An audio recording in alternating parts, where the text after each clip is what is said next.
Comienzo indicándoles que una de las pocas cosas que no cambia en la vida es el cambio. Una de las pocas constantes que hay en la vida es que la vida cambia. De día en día nuestra realidad se va transformando y hasta nuestros cuerpos van cambiando. Usted no se da cuenta y usted se ve más o menos igual de día en día, pero cuando pasan los años, usted nota la diferencia, porque esos pequeños cambios se van acumulando hasta que se hacen evidentes. Todo cambia, o por lo menos todas las cosas parece que cambian. Y el problema es que algunos de esos cambios traen incertidumbre a nuestras vidas. Hay cambios que son señales de peligro.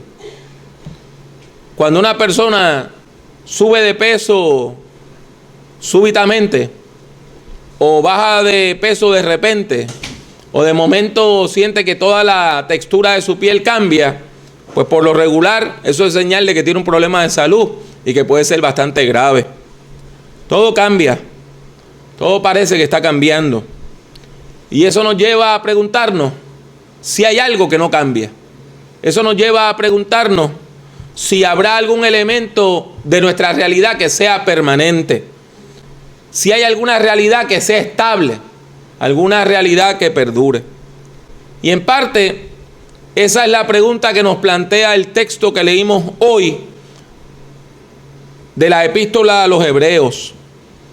Y en particular nos hace esa pregunta sobre nuestra relación con Dios. Nuestra relación con Dios, ¿cambia o es permanente? Hebreos es un documento maravillosamente complejo. Es la carta más difícil de entender del Nuevo Testamento, porque sostiene el mismo argumento, la misma idea, habla del mismo tema desde el capítulo 1 al 13. Y es el argumento sostenido más largo que hay en toda la Biblia. Y es bien difícil de entender porque aunque su tema central es Jesucristo, el tema es que Jesucristo es nuestro gran sumo sacerdote de acuerdo a la orden de Melquisedec. ¿Y cómo usted brega con eso? Sumo sacerdote, ¿qué quiere decir eso? Orden de Melquisedec, ¿qué quiere decir eso? De todos modos, ese es el mensaje central de Hebreos, que Jesucristo es nuestro gran sumo sacerdote, que por medio de su sacrificio perfecto, donde tanto fue el sacerdote como la víctima perfecta, ha abierto el camino a la salvación para toda la humanidad, salvando la distancia que nos separaba de Dios. El mensaje central de Hebreos queda resumido en algunas porciones. Y permítanme leerle una que se encuentra en los versículos 14 al 16 del capítulo 4.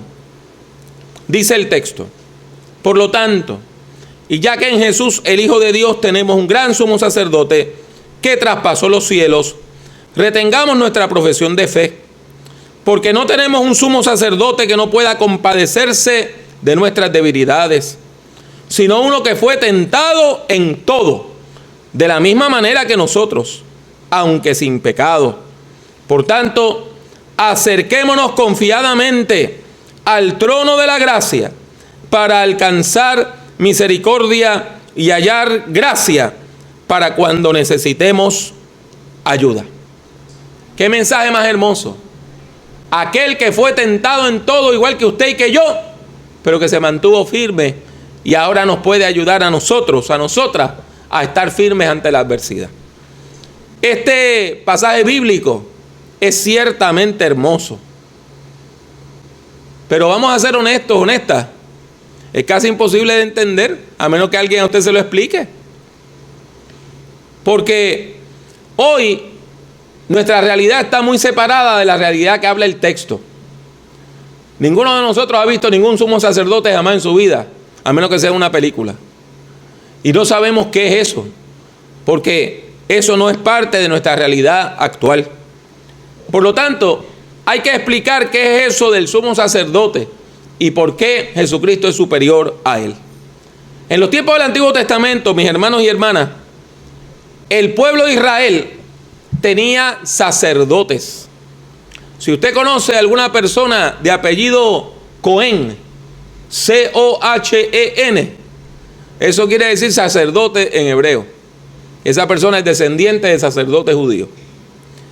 Esas personas eran todas de las tribus de Leví, o se supone que lo fueran, aunque en los tiempos de Jesús eso cambió un poco por razones políticas. De todos modos, se supone que fueran hombres, no se permitían mujeres sacerdotes, dedicados a dirigir al pueblo en su adoración a Dios.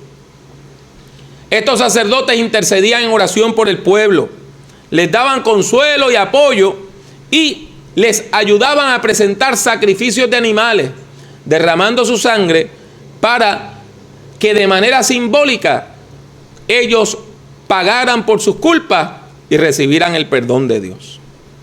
El líder principal de la casta sacerdotal se llamaba el sumo sacerdote. Y una de las tareas más importantes que tenía este hombre era, una vez al año, entrar al lugar santísimo, o sea, a la parte más íntima, más pequeña del templo de Jerusalén, para presentar un sacrificio por los pecados de todo el pueblo. Y se supone que ese sacrificio aseguraba que el pueblo estaba ritualmente puro por un año, hasta que se volviera a celebrar esa fecha. Si usted alguna vez ha comprado un calendario que tiene las fechas internacionales, a finales de septiembre o a principios de octubre, usted va a encontrar un día que tiene un nombre raro, con Y, Yom, Y-O-M, Kippur, K-I-P-P-U-R. Y eso lo que quiere decir es el día de la purificación. Ese era el día en que se supone que el sumo sacerdote entrara allí al lugar santísimo. Oiga, pero el sumo sacerdote tenía un grave problema. Al lugar santísimo nada más podía entrar una persona completamente santificada y sin pecado. Y el sumo sacerdote era un hombre pecador, como todos los seres humanos lo somos.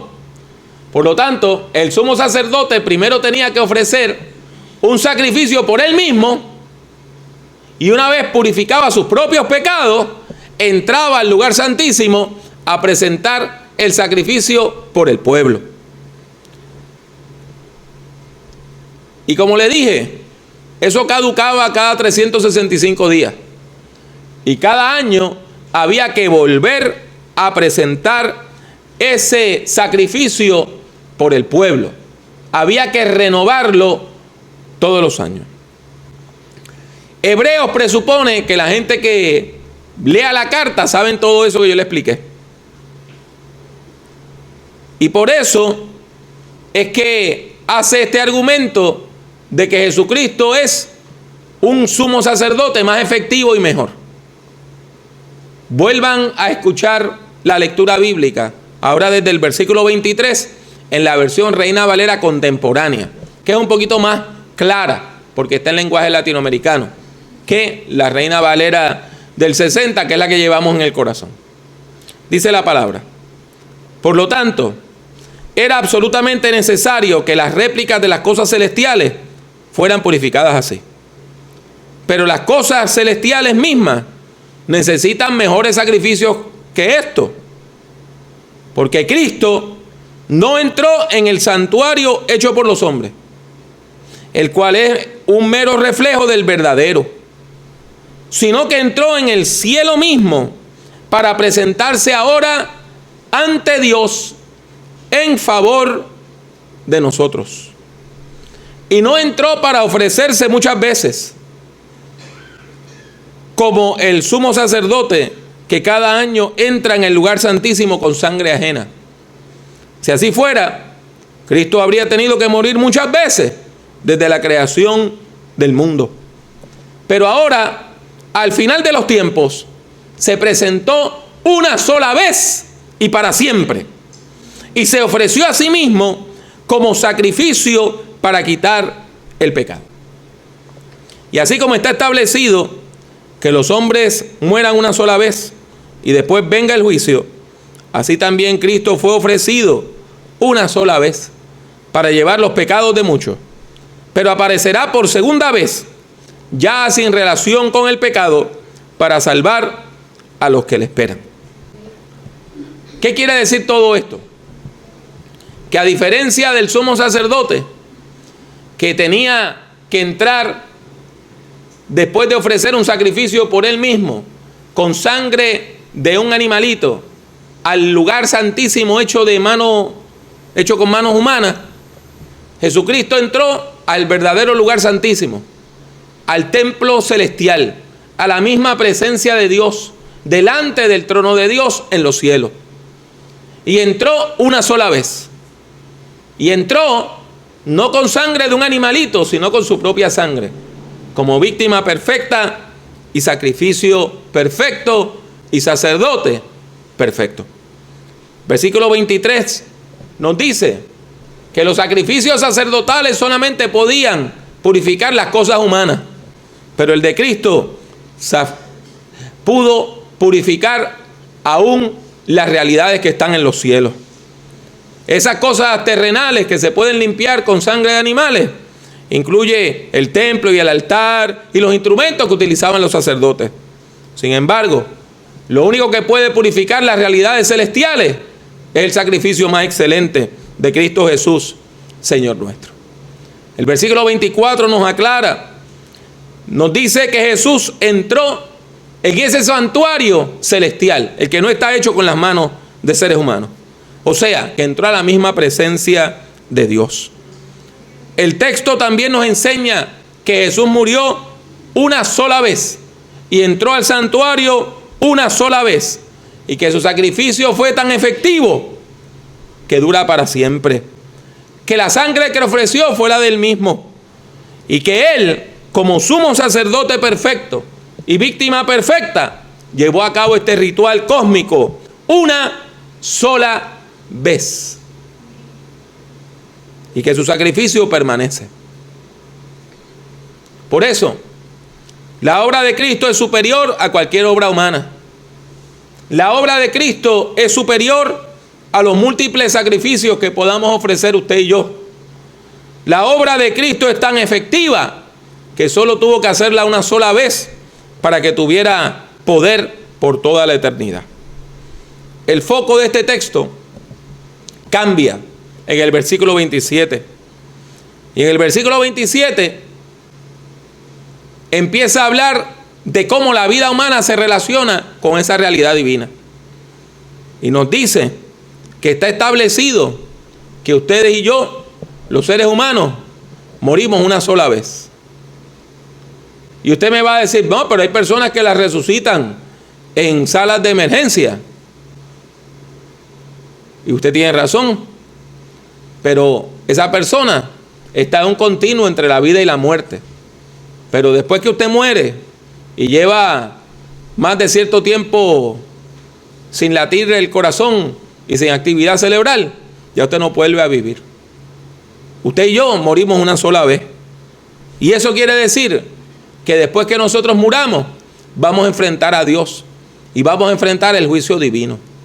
Lo bueno es que este es un juez amoroso, que nos conoce y que tiene compasión de nosotros.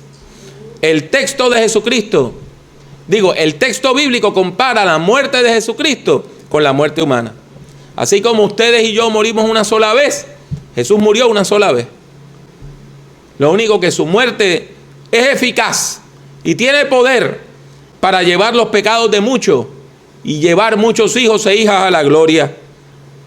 Sin embargo, Jesucristo vive y vive para siempre como gran sumo sacerdote, sentado a la diestra de Dios. De allí, desde ese lugar santo, Jesucristo vive y reina. Y desde allí esperamos que vuelva por segunda vez.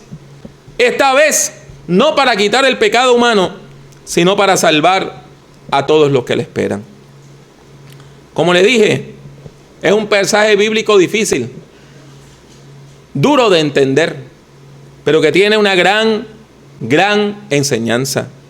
Y es que el sacrificio de Cristo permanece, que la obra de Cristo es definitiva, que Jesucristo logró hacer de una vez y para siempre lo que todos los cultos humanos a lo largo de la historia no han podido hacer. Que por medio de su sacrificio perfecto, Jesús ha abierto un puente para que usted y yo lleguemos ante Dios, aunque no lo merecemos. Para que usted y yo podamos superar el pecado que nos divide. Jesucristo murió de una vez y para siempre para transportar a la humanidad ante la misma presencia de Dios y permitir que usted y yo tengamos intimidad con Dios por la eternidad. O sea, que Hebreos afirma que la solución definitiva al problema del pecado humano es la obra de Cristo. En un mundo que cambia, hay algo que no cambia, que Jesucristo es nuestro suficiente y único Salvador. Sabiendo esto, lo único que nos resta es aceptar la invitación que Dios nos hace, también por medio de la epístola a los Hebreos, una invitación que se actualiza hoy. En el capítulo 10, a partir del versículo 21, la Biblia dice: puesto que tenemos un gran sacerdote al frente de la casa de Dios, acerquémonos con un corazón sincero y con la plena seguridad de la fe, con el corazón purificado de una mala conciencia y con el cuerpo lavado en agua pura. Mantengámonos firmes y sin fluctuar en la esperanza que profesamos, porque fiel es el que prometió. Acerquémonos al Señor, a aquel que dio su vida para salvarnos de una sola vez y para siempre.